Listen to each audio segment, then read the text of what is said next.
Heder på hjemmebanen. Til de lokale drenge.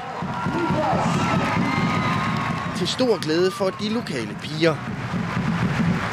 Onsdag aften kunne Bjerringbro-Silkeborgs 3 EM-helte nemlig lade sig hædre før første hjemmekamp efter triumfen i Serbien. Det er dejligt at mærke ørneredden igen. Altså, det var lige til at få gåsehud. Det giver noget mod på at spille håndbold, og det giver noget mod på at vise dem noget godt herinde. Det er jo dejligt. Det var også dejligt at se så mange mennesker i hallen. Og de lokale heltes succes vakte stor glæde hos U10-pigerne fra Silkeborg IF. Det er super sejt. De er gode. Ja, de er rigtig gode. Og der var faktisk ganske fin EM-form over aftens kamp mod gæsterne fra Skjern.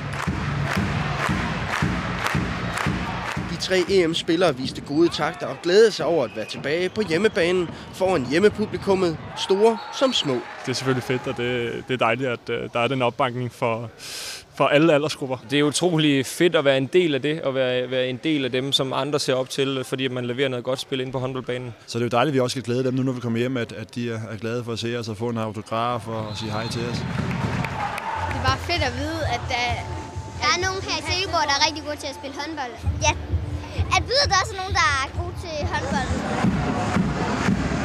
Desværre kunne EM-spillerne ikke fortsætte sejrstimen. For efter en intens og tæt fight endte kampen 26-26. Så jeg synes, vi skal være lidt skuffet over at ikke gå frem med 2 point i dag. Vi kunne godt have gjort det lidt bedre og have taget en sejr i dag. Fint nok et eller andet sted, at vi i det mindste bare får 1 point, men sådan som kampen udvikler sig, så skal vi helt klart tage de 2 point.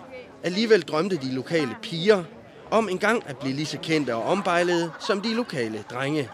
Ja, rigtig meget. Ja.